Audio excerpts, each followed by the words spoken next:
Hi there, Janet Fritz here for Galaxy Girl Creations. Welcome to my channel. Welcome to Color Craze. This is a new little venture that MK Gunn and I are doing together for the month of October. We are using this color schematic for today's inspiration, and we will have a different color scheme for each day that we do this. We are planning to do it Monday, Wednesday, and Friday all month long in the month of October with a little bonus video on the 31st. So based on that color scheme, I chose to work with this paper from Vicki Boutin. It is from her color study collection. And so I just pulled out a bunch of her color study products because I knew it would work well together. And also I am at a retreat, so I don't have my entire stash with me. I had to kind of pick and choose what I would take. And so I thought I'll just take the entire collection that I have, or all of the embellishments that I have that go with this particular paper, and just work from there. And so I thought I would use those. I don't know what those are supposed to be, if they're supposed to be beads or if they're supposed to be just dots or whatever. I thought I would use that to join the paper or the photo over to that embellishment cluster on the left hand side, but I don't end up using it. I am going to layer up some papers on the right hand side of the photo just to bring some interest across over there. I'm kind of going with a diagonal scheme here, a diagonal embellishment clusters basically. And then I am definitely going to use those two black pieces up in the upper left hand corner. And I know that I want to use that piece that says "All This Happiness" as my title. And in the photo, it's basically Noah. They redid his bedroom. He picked the color of the walls, which is that super bright color of blue. And then they got him some dinosaur decals. And then he's sitting with this wooden stable, which was his mom's when she was little. And he's got all of his T-Rexes standing on top of it, and he's got this huge grin on his face, and you can see a T-Rex on his wall. So I just wanted to capture how happy he was in his new bedroom, and with all of these T-Rexes. That's really what he's into right now, is dinosaurs and specifically T-Rex. So the pieces of paper there that have the polka dots with the teal and the white, those are actually pieces of the packaging. I am going to trim that left-hand corner one down, but the right-hand side is also from packaging, and it's just in a smaller version because it was a different piece of packaging. So I did do some mixed media off camera, and you can kind of see it looks like a grid, like grid lines, but they are broken grid lines, and I used the orange paper glaze and a stencil that I purchased at an art supply place. I will try to get the name of the stencil for you and put that down below, and the name of the paper glaze. I don't have that off the top of my head, but it is the orange one. So then I'm trying to figure out this blue striped paper, where I'm going to go ahead and put that. I know I want to put it behind like I did on the right of the photo, but the piece that is teal and white was a little bit on the big side for my liking, so I'm just trimming that down. I am inking everything up in black soot distress ink and bringing a little bit more grunge to this particular layout. I don't do a lot of grunge layouts.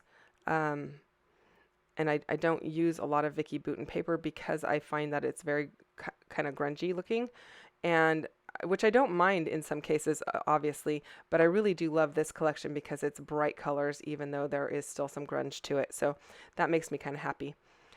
So I'm still trying to get that little beaded banner, I guess, piece on there, but it doesn't make the cut. I'm not very happy with the way it looks. And so I am going to cut out this label off of the border pieces from the one of the pieces of paper. It's actually just off the paper. It's not in one of the packages, but I like it. It looks like a label, and I'm going to go ahead and put that up there, and that'll give me a little place to have some journaling.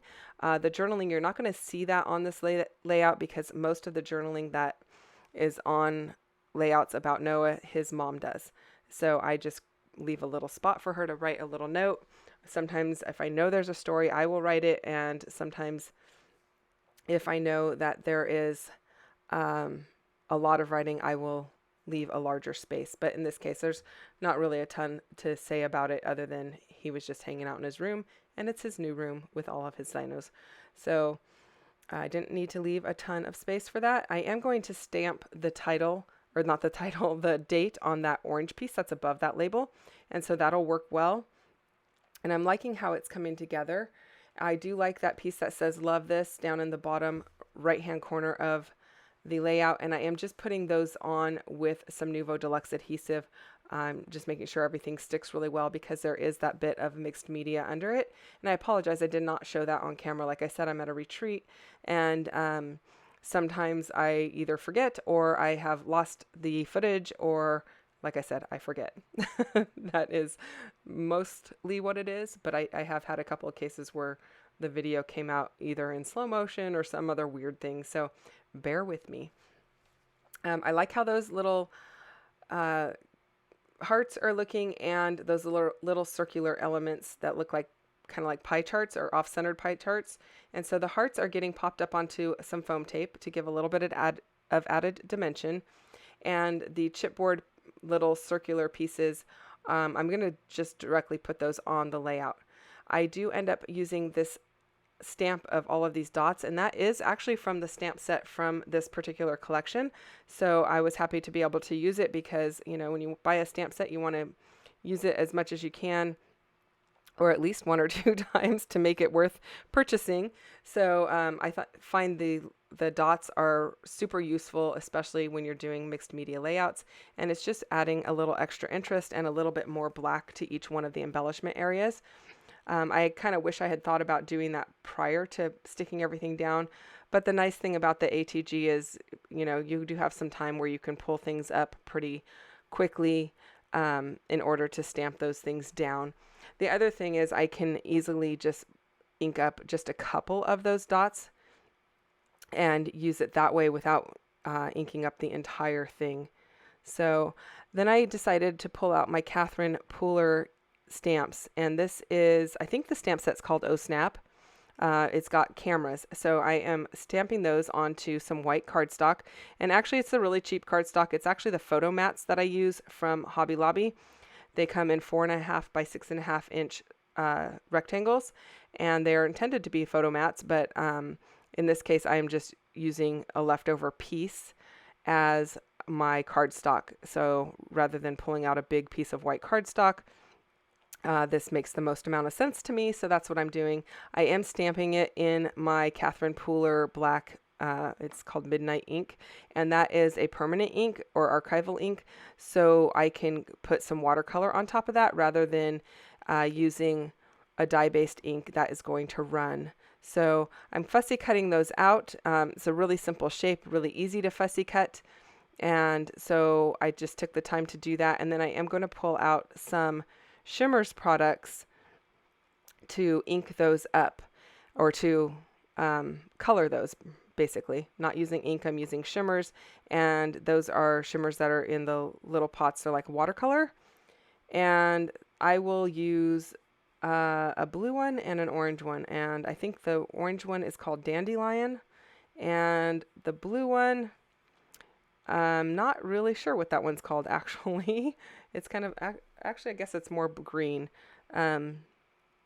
So I will try to remember what that is, or remember to put the name of that one down in the description box down below, because I don't know it off the top of my head either. So if you have questions or comments, you can always leave those down below, and I will be happy to answer those as best I can. And if it's something that requires a little bit of research, I don't mind looking into it for you, just simply because sometimes I don't have the stuff in front of me when I'm doing the voiceover. I do my voiceovers in a different room than my craft stuff is, because it's less busy. It's a much quieter room. And so that's why I don't always have them in front of me. So I went ahead and added a little bit of color to both of those cameras, and then I'm just using my Nuvo Deluxe adhesive to adhere those down, and I am just putting my tweezers right on top of that one that's on the bottom right to make sure it holds it in place while the glue just sets up just a bit. The glue does dry clear, and it does dry quickly, so it's not, doesn't take a lot of time to be able to release, like take the tweezers off or whatever else. And oftentimes you will see me just put my acrylic block on top just to hold it down while it sets up. And so I'm liking how it's looking, and the close-ups are going to be coming up in just a few moments. I'm going to finish off each of these areas with the stamp that came with the Oh Snap set from Catherine Pooler, and it's like the flash bulb going off, and it's just got those 4 lines. I'm just going to put those around the flash bulbs and then around the H and the happiness, and I like how that looks. So if you have questions or comments, like I said, leave them down below and I will get back to you. Be sure to come back and check out our videos for the remainder of this series. Again, Monday, Wednesday, Friday for the entire month of October. We will have different inspiration for you each day based on color, and you get to see how we both apply it to our layouts differently. So I hope that you enjoy this series. I will see you guys again very, very soon. Bye-bye.